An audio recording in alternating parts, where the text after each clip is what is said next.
Today's conversation begins with a habit so small we rarely notice it. The quiet way the phone has become our first response to almost everything. A thought comes up and we reach for it to make a note. A moment of silence appears and we instinctively unlock it.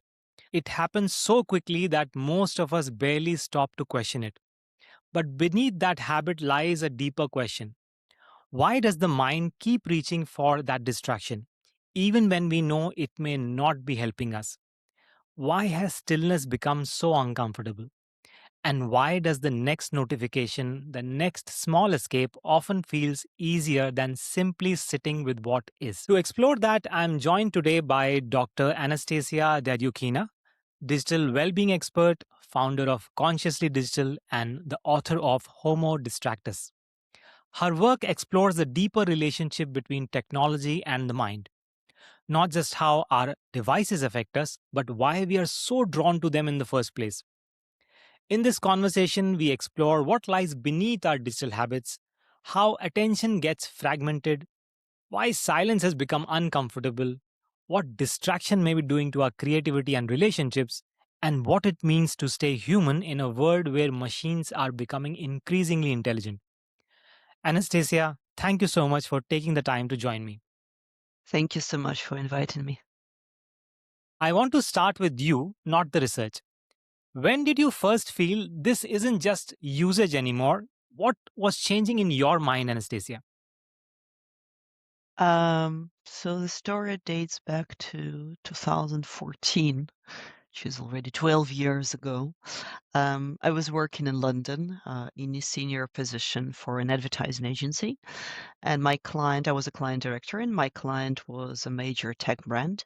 So essentially, my job was to convince people to use more technology and to use it more often. But at the same time, I was noticing that I was not managing my own relationship with technology well. So I could wake up at night checking my emails. I was constantly scrolling or like doing something with my phone. And there wasn't even a job requirement to do that. I think it just has become a very bad habit. And I was noticing that while I was paid to do, let's say, strategic work, lots of thinking work, most of the time I was increasingly reactive in my work. So I was just replying to emails and, basically copy pasting uh, pieces of information from one Excel spreadsheet to another. And that didn't make me happy at all. So at some point I thought, okay, I need a break. I need to create some thinking space. And to do that, I decided that I'm going to give up my smartphone. So the initial plan was to do it just for a couple of months to get brain space. But I liked it so much that I ended up not having one for about a year and a half. And that has led to a big transformation. So I left the tech sector. I went to study coaching and behavioral change. And people with whom I studied asked me, "Oh, do you help others? Do you want to help others get rid of their smartphones?" And I was saying, no, not really. And they kept asking me this question. So I was just living with a dumb phone, like the typical one with a snake, no internet, nothing. And I thought, okay, well, since people are so interested, maybe I give it a try. And it turned out that I was not the only one who was feeling this digital overload, and there were more and more people. And yeah, initially it just started as a personal story of trying to reduce, let's say, the digital stress. I think at that time I had a digital burnout. And then later it has transformed now to me being director of Consciously Digital Institute, which is an international organization that certifies digital well-being professionals. There are currently 160 of them certified around the world. Me writing books about it, explaining to, I think, thousands and thousands of employees, parents, schools, children, what is the effect that technology has on our health, on our mind, on our relationships with others. Yeah, if anyone told me 12 years ago I'll be doing what I'm doing, I would be vastly surprised. Right. I think that's a very valid observation where you say that, what I was doing, I was not happy because I was just taking information from one place and putting it in another place. I think I'll come back to that. I have something on my mind that I want to ask you. So thanks for that. Thanks for sharing that. So I know you would have definitely noticed there is something about the pull. Like, how would you explain what happens in the moment when you reach for your phone? Because many a times now I have realized that I just reach for the phone for no reason at all, and I sometimes actually pick it up and keep it back because I don't need it at that point in time. So what happens in that moment of pull? What is your take on that? Brains are generally quite lazy. When I say lazy, I mean that our brains don't like to spend energy. Um, so the tendency of the brain is when you can automate a behavior, so you don't need to take a conscious effort to do it. The brain loves to do that. How does it do it? It does it thanks to the quality called neuroplasticity. So essentially, everything you're doing tells your brain that to put together neural pathways, yeah, like to make your neurons talk to each other, yeah, like via chemicals or via electric signals or both. And depending on what you do and how often you do that, your brain gets shaped in a particular way. So, of course, if we pick up our phone more than 150 times per day, there are different stats. Like I've heard like 150 plus, I've heard 220, but let's say definitely more than 100. Um, Imagine how many times we're telling our brain, hey, like that's something that we do regularly. So this has, been already ingrained in the brains of all of us, and that's just a energy efficient way for the brain to keep operating. Whether it's a good idea is a different question. The second thing is research says that when our phones are producing a notification or a sound or whatever is the regular sound for your phone, it is actually our brain perceives it as appealing, as if somebody were calling you by your name. Hmm. So we perceive it as highly personalized. So imagine that, somebody is calling you constantly. And what happens is then you integrate that. Yeah.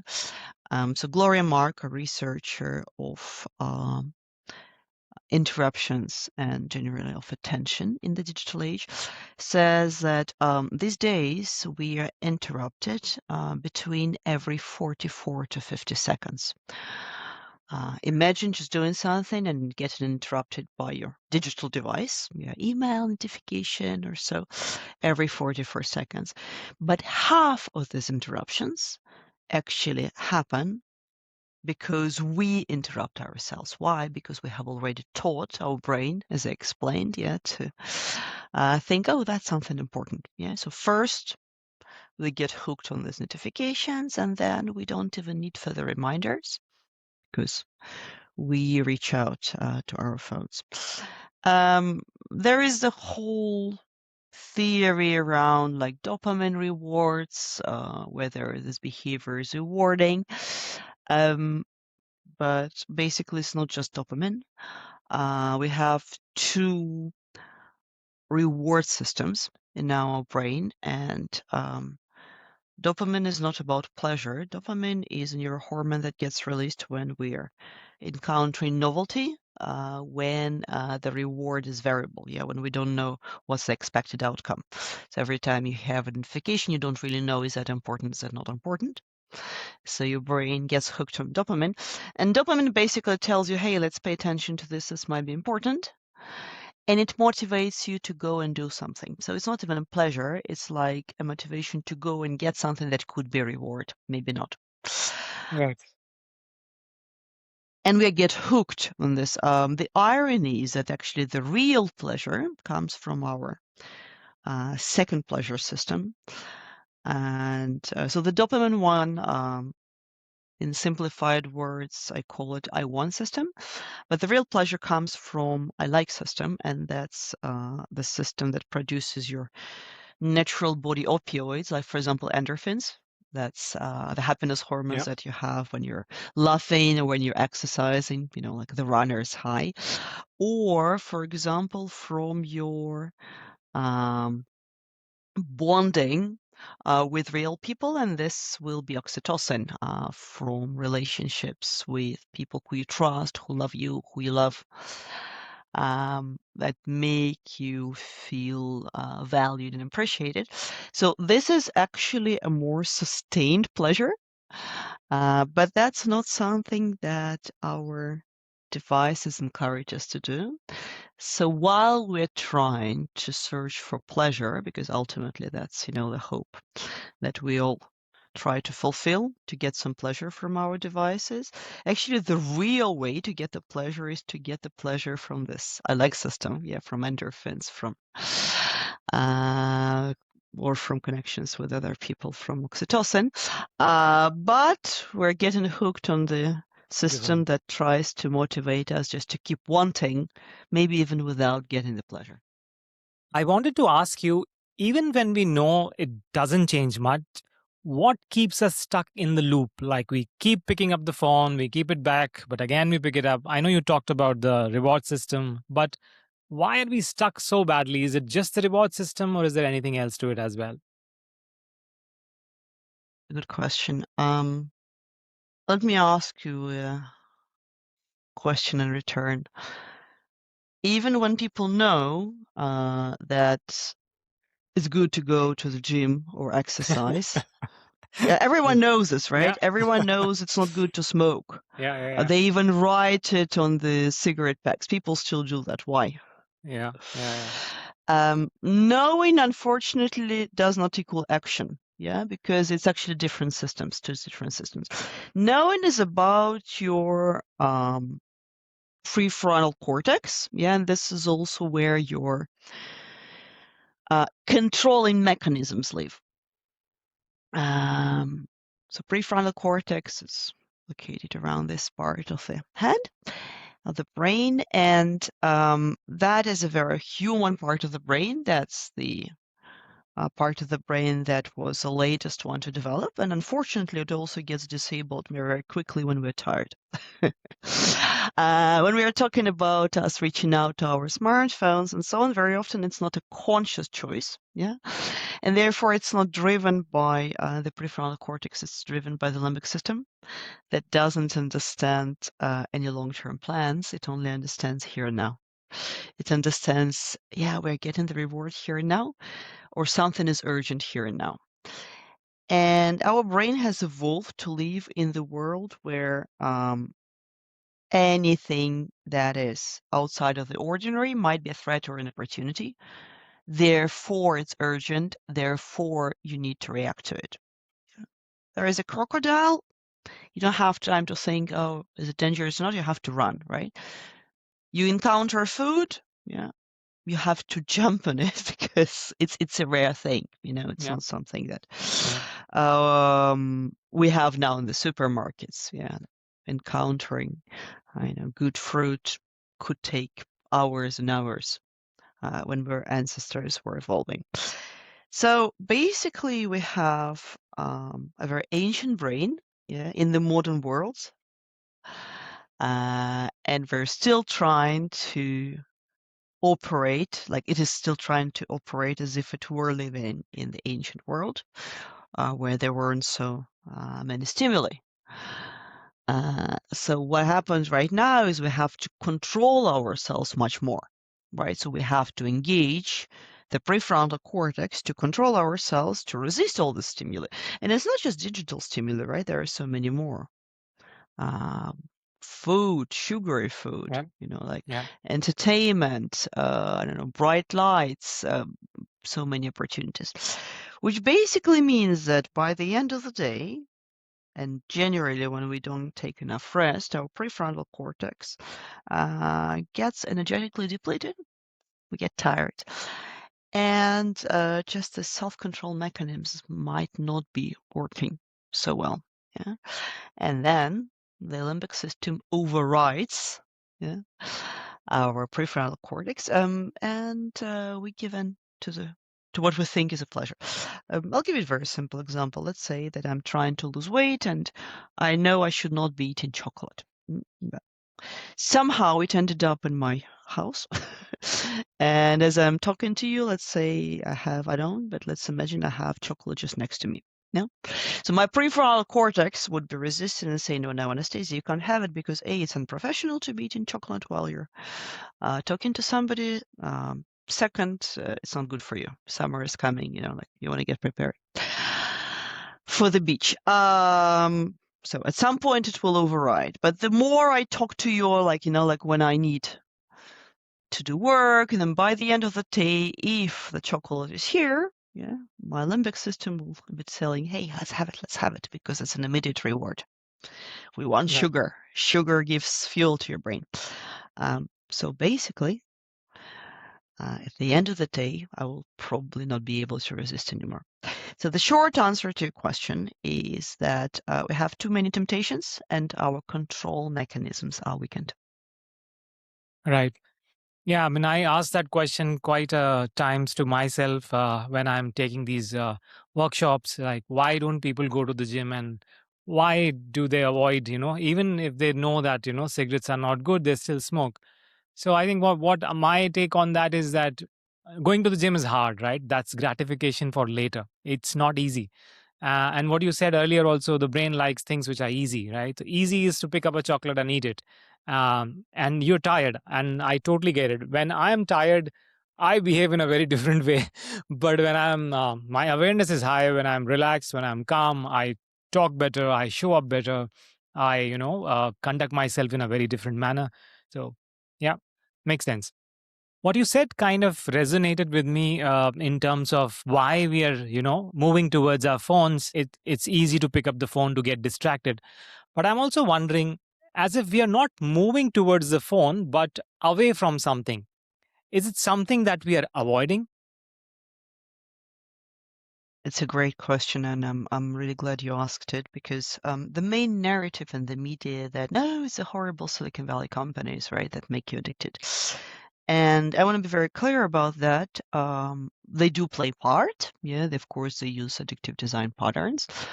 However, again, what we see from research, it's not my research, it's very widely recognized research, peer-reviewed, is that in some people, this addiction-like behaviors develop, and in some it does not. And usually, there are a number of drivers that are internal drivers that make it more likely that the person will be hooked on their devices.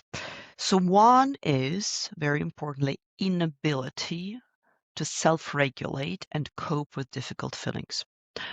So when a person experiences stress, anxiety, anything like that, if they start using internet, smartphone, games, whatever your vice is, as a pacifier for their nervous system, as a way to calm themselves down, that means that there is a lack of internal regulation of the nervous system. Yeah. Which is, by the way, where meditation really can help. And when we are trying to use internet as a regulator, we are much more likely, yeah, to slip into the behavior that will become problematic and eventually can lead to some form of addiction. That's number one.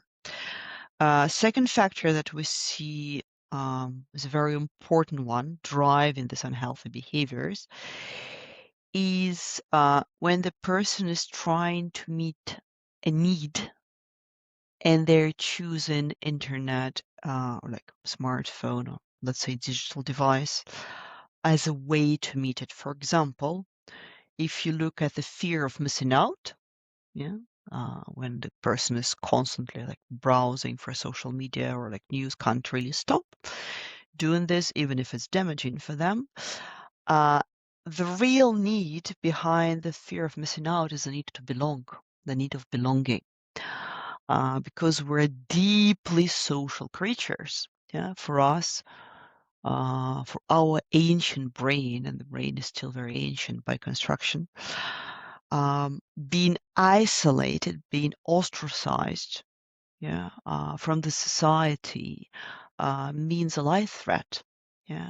In the ancient times, a human who would be left alone would not survive by themselves. So in that case, there is an unmet need, but we cannot find a constructive way to meet it. Maybe because I have some, wrong beliefs about myself. Maybe I think like I'm not attractive. Maybe I don't have like social skills. Maybe I had a trauma and never worked with that. So instead of meeting this need and really connecting to people, I end up getting engaged into the behavior that leads to fear of missing out.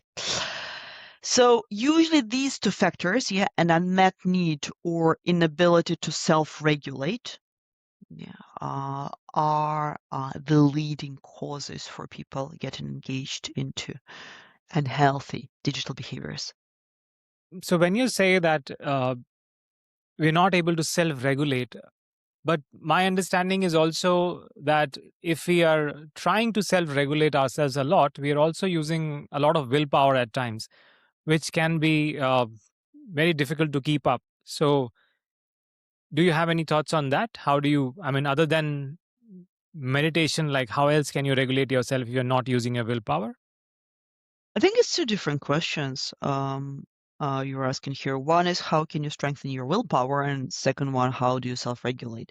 Self-regulation is not necessarily has to do with willpower. Self-regulation is about essentially what we're talking about. It's the ability of your nervous system to switch from sympathetic to parasympathetic, from fight or flight to rest and digest. That's so it's your ability to rebound quickly back from the stress. Has nothing to do with the willpower. Might have to do with, I mean, like anything starting from psychotherapy. It depends what are the origins, right? And when did it start? If we're not talking about like any medical condition, which should be addressed by the doctors, medical doctors. Let's say that we're talking just about like somebody didn't grow it, doesn't have enough of that, self-regulation. Meditation is really good because that allows you to quickly, switch between them. Taking actually contrast shower is super good to train your nervous system to change from one into another. Short interval trainings, like for example, like 30 seconds, 1 minute exercise, then stopping is really good. Look it up. Anything that switches your sympathetic to parasympathetic system quickly and allows you to do that is great. Um, Generally, the first advice to somebody who is nervous or so is to start with breathing. Again, like depends on which state you're in. If you need to calm down, see the square breathing, so like 3-4 breaths in, pause for 4 breaths out, pause for 4, or a longer breath out than a breath in. So, for example, breathe in for 3, breath out for 9 counts. If you need to switch to your sympathetic system, so more activate, then it's like short breath, like breath of fire, for example, which you probably know from yoga. That's the universal thing that we always tell people, like, okay, like if you're stressed, like the quickest thing to do is 1 minute of just breathing. Being in nature, is a wonderful way to self-regulate. Journaling.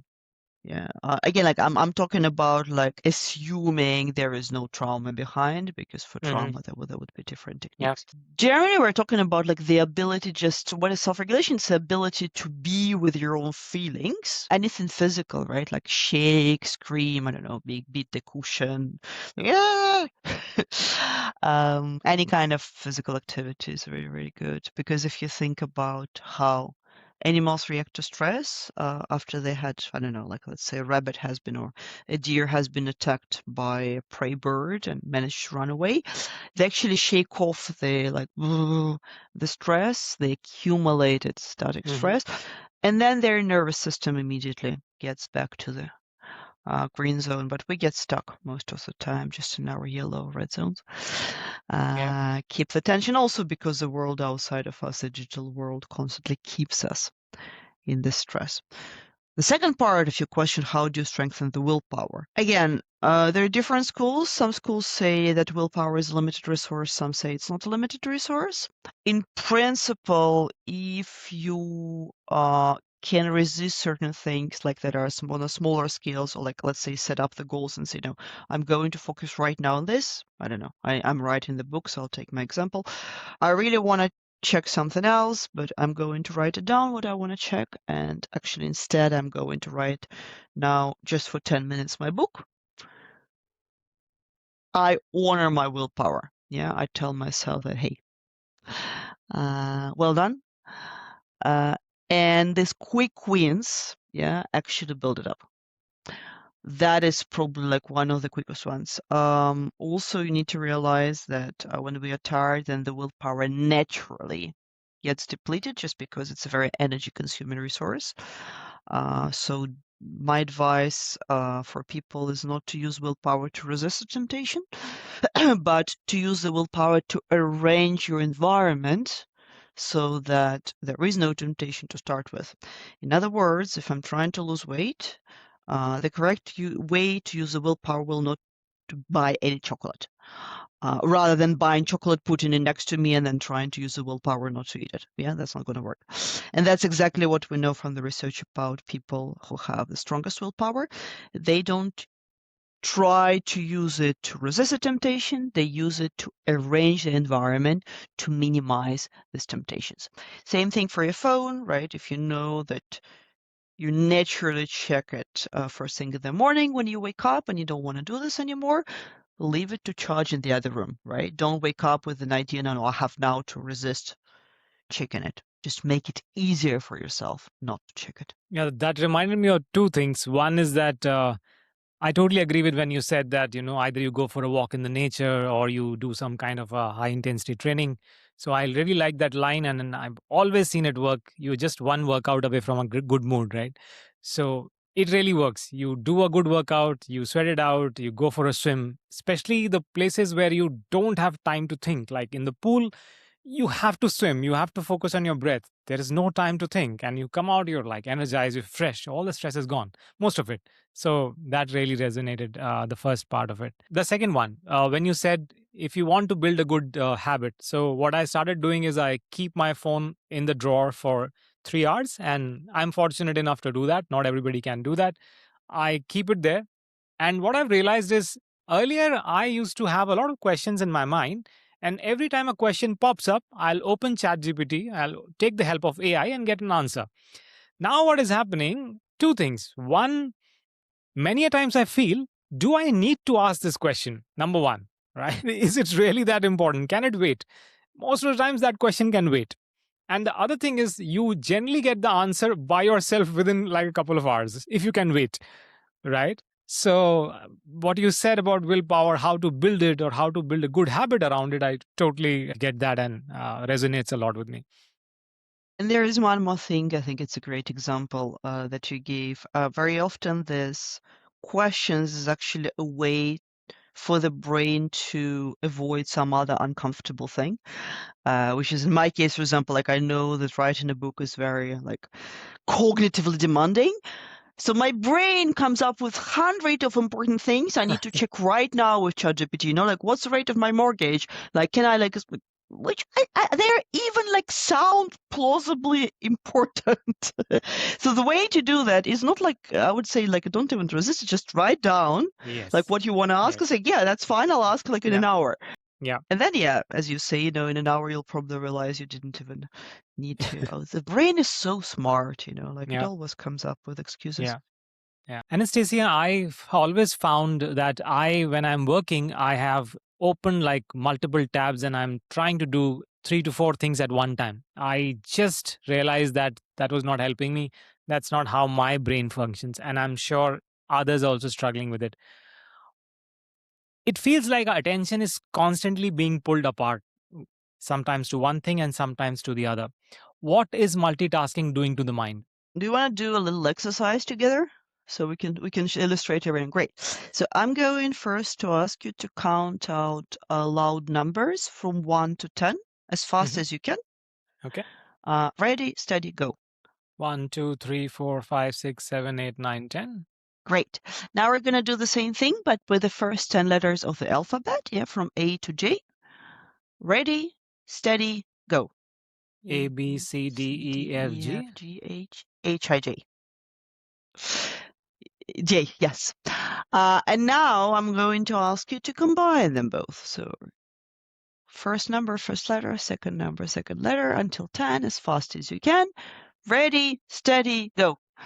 1, A, 2, B, 3, C, 4, D, 5, E, 6, F, 7, G, 8, H, 9, I, 10, J. Right. Well done. Just made one mistake, or like not mistake, but like slowed down, right? For most people, like the further they go, yeah, into like if Yeah, we could continue with 11, 12, and 13, like you start forgetting. So this is essentially what happens with your brain when you're trying to multitask, it's hard. because you don't really multitask. What you do, you're quickly switching between the tasks. Only 2.5% of people can really multitask, so do several tasks simultaneously.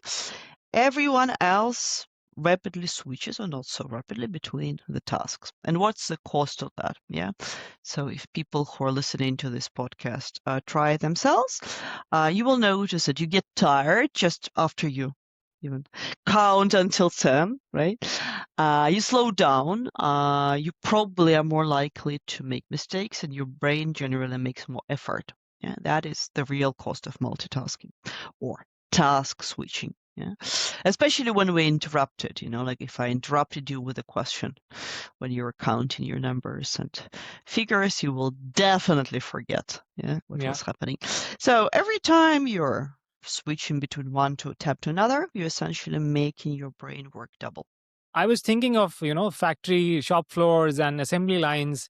And then I always thought they're very clear, right? The chopping happens in one place, the packaging happens in the other place, the segregation happens in other. They've just figured it out. You can't, if one person is doing the same thing, cutting, sorting, and then packing, then they'll be very slow. So why do we do all the time, right?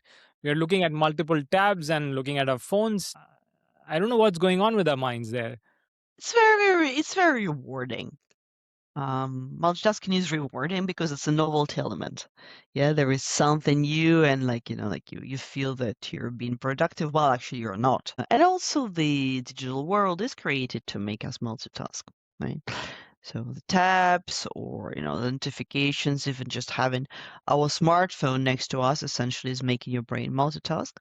And there is research that tells us that when people can see their phone, that actually creates so much cognitive load that they're able to solve fewer puzzles compared to people who have their phones, for example, hidden, yeah, Right. in the other room, or Yeah. like even hidden somewhere in the bags. And this shows up strongly in how we work. Like nowadays, with us working from home after the pandemic, there's so many notifications coming on Slack and Teams, constant pings. And I somehow also feel that, the trust has gone from the work, which is why you always need to be on, to be seen, to be responding. So, any thoughts on that? How that is bringing us down? There are a few important topics you're touching here. One is the remote work environment is indeed more distracting. We're 2.5 times more likely to get distracted when we're working remotely, just because there are many more, yeah, notifications, meetings, and so on. There is no obvious way to show to your coworkers that you should not be distracted right now by them. Yeah, in the office, you can put earphones or just say, sorry, I'm busy, but they don't really know when you're behind the screen. Plus, indeed, what you're talking about is the work culture. Yeah, and for many people, um, the work culture is always on, and quick replies, not necessarily efficiency or productivity, are being rewarded. Yeah. and not necessarily even in areas like customer service, where you may say, okay, like it's important to reply quickly, but often it's, like a manager writing an email to 10 employees, and the one who replies, the first one, CCing everyone, is the one who gets the promotion. Yeah, so that leads to a very unhealthy digital culture within the company. There is no easy solution to that. To be honest, I think the first thing is really the awareness. So, for example, when we work with companies, well, we measure what's going on with their digital habits. We look at what's the effect on their productivity, on the mental health, and the physical health. And then you have to have a conversation with leaders, but also with the teams around, okay, like what do you see is the impact on the team, on you, and what are some of the rules that you want to agree upon as a team? Yeah. For example, now many teams choose to have specific days or like hours of the day when they are not available for communication and when they can just have time slots for deep work. Because let's face it, if you're working, I don't know, on your book, on an important report, that's something that requires your full attention, full brain power, and you're distracted every 44 seconds, you're not delivering. So ultimately, the company is the one that's losing money. So it is in the interests of the company, first and foremost, to have a healthy digital culture. And that requires two things. That requires education, because many people do not realize, many managers do not realize this micromanagement of people by checking, like, are they online, are they not online, is not helping. That's not creating trust. But also it's not helping their productivity. It requires other KPIs or key performance indicators, success criteria. Yeah. Um, and it requires a bit of managerial experience. Yeah. So is my success indicator, when Marissa Meyer came to, I think, Yahoo, the first thing that she did, she looked at how often people were logging into the system and basically said, okay, if you didn't log, then I assume that you're not productive, you're not working. I'm not sure how safe of an assumption that is, right? That's something, well, maybe it is safe for other people, but um, I would say that a better idea would be to see, okay, is a person delivering? How do I know the person is coping with the role, right? Like, are they closing sales target? Like, are they like, is Yeah. the customer happy? Like, there should be some indicators of like what, and I don't think that being online should be one of these indicators. And most definitely, there should be the leadership willingness to change and to set the example. Because if you do have a leader who is constantly online and who expects an immediate answer on all questions, that's a very unhealthy culture. Yes, there are situations, including in my company, for example, when we are running like some short courses, like we have 5-day attention detox challenge. When the course, like certification course, just starting, students often have lots of questions. They may have technical issues. So my expectation from the team that over these periods, they will be available generally to people. But outside of that times, is there real need to be always on? And what is it costing you? Yeah, in productivity, in people's burnouts, because we do know from the research that being always on does cost you. In my opinion, that's a question that any team leader or anyone working with a team needs to be asking themselves as a business owner, as a team leader, as somebody who manages other people. Whenever I bring this up with people who are constantly on the phone, the one answer that I always get is, I get bored if I don't have the device in my hand. And I've listened to your TED talks, and I'm a big believer in when you said that if you're not getting bored, you will not be able to create, right? So what do you have to say to people who feel bored all the time, and what are they actually losing out, and how can they come back to being more creative? Any thoughts on that? Maybe these people don't want to be creative.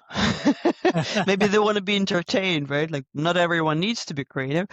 I think I would probably talk more to people who feel concerned about um, them not being able to have any more thinking space. Yeah. But they actually have a willingness to change their behavior. I would say that leave for yourself some space when you're doing nothing. And that can be 20 minutes a day, but literally nothing, staring outside of the windows or where there is no input information. Because at that time, your default mode network, that's our system that basically regulates our internal dialogue, but also helps us, brainstorm, sometimes come up with interesting ideas. This is when your default mode network is processing information. And when we're constant, and sometimes it may feel boring, but actually it's not boring because this is when your brain is doing the work you're not noticing. And then, like suddenly, as you say now, suddenly you have the answer. Maybe it'll take not 20 minutes, maybe it'll take 2 hours. But it's a very healthy habit, just literally. Imagine that you're given a manual on how to use your brain. We're given a manual how to use our stomachs, right? We're not constantly eating. Because we know that if we're constantly eating, we're going to have, it's going to hurt. With the brain, doesn't work like that. It feels that we can be constantly feeding it something and it won't hurt, but that's not true. Yeah, we also need to give to the brain the time to digest. And essentially, when you're bored, what your brain is doing is not bored, it's digesting the material that you have fed into it. And once it's been digested, then this is something that allows you to be creative. Yeah, but also it reduces your stress. So I will say start with blocking in your calendars, and that's non-negotiable. It has to be blocked in your calendars. Breaks of 20 minutes during the busiest times when you're doing nothing. Yeah, if you can't do 20, start with 10, and see how that goes for about a week. Maybe you will like it. Maybe you will start taking 2 breaks. But importantly, the break should not be including browsing on social media or news. Yeah, that is not training the default mode network. That's feeding. And we want to give the brain time to digest, not to feed. That's a great analogy of digesting information. Most of us don't think like that. We think about the stomach like that, but not the brain. So that is really great. Last question, Anastasia, before you leave. Uh, Machines are becoming intelligent. You talked about robots. You talked about AI. Do you want to share something around where we are headed?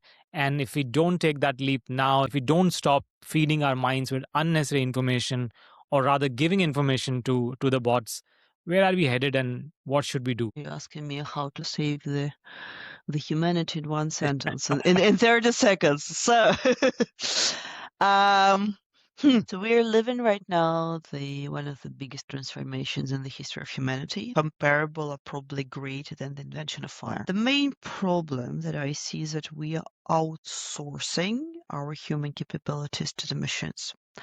It did not start with AI. It started much earlier, right? When we outsource, for example, our sense of direction to maps, Google Maps, Apple Maps, or when we're using social media as an intermediary for social interactions.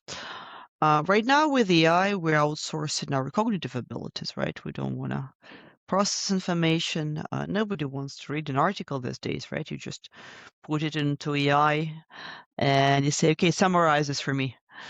Nobody wants to write an essay, like a constant struggle for teachers with students. It's like, why do that if you can just say to AI, write a perfect essay or a perfect book and so on, especially because it's being pushed at us. So I think the danger is that it's not that machines are becoming smart. Yes, they are. But the danger is that we are becoming more stupid. So, if we had like smart humans plus smart machines, would be amazing. But actually, we're getting smarter, increasingly smarter machines and increasingly dependent, incapable humans. And that is what I'm very much worried about. Yes, there is this whole narrative around like how our data is being used by AI and the data is already there and it's all been trained illegally, and now it's much easier to ask for an excuse rather than for a permission, and that's the motto of the Silicon Valley, disrupt and then ask for excuse. Is this going to create problems? Yes, for sure. We already see data breaches. We'll see many more of them. We'll see massive disruptions of economic, social systems. But for me, that is not the core of the problem. For me, the core of the problem, as I said, is that we are ready to give away our humanity for some convenience, for the speed. And if you ask me what to do, I think it's for everyone to decide, how much you're willing, how much discomfort you're willing to go through, discomfort of reading and digesting information, but you retain your cognitive abilities, right? How much discomfort of getting lost you are ready to bear, but maybe sometimes you do use your maps, but not all the time. But you retain or you develop your sense of direction. How much discomfort are you willing to bear or learn to self-regulate versus reach out to your device and help you feel better in the moment? And I think that's a big dilemma. And I think what we will see more and more, that there will be a group of people who will want to retain their human qualities, and we will see the group of people who will say, no, you know what?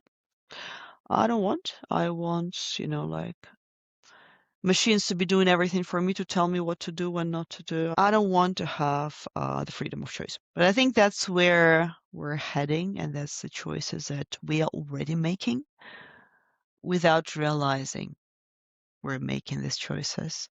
Every time you're doing something on your device, you're making this choice. You're making this choice of, are you retaining your human qualities or are you outsourcing them? And I cannot give you an advice. That's your path. That's, do you still want to be human with all your capabilities, or Yeah. do you want to become somebody else? Yeah. That's beautiful. Anastasia, thank you so much for your time. I think what stayed with me most from this conversation is the reminder that our relationship with technology is not just about devices, it is deeply tied to our relationship with our own mind. And perhaps the bigger question is not simply how to use technology better, but how to understand what we are so often trying to move away from when we reach for distraction in the first place. Thank you again for sharing your thoughts so openly and thoughtfully. Thank you so much, Anastasia. Thank you. Thank you so much. It was a pleasure.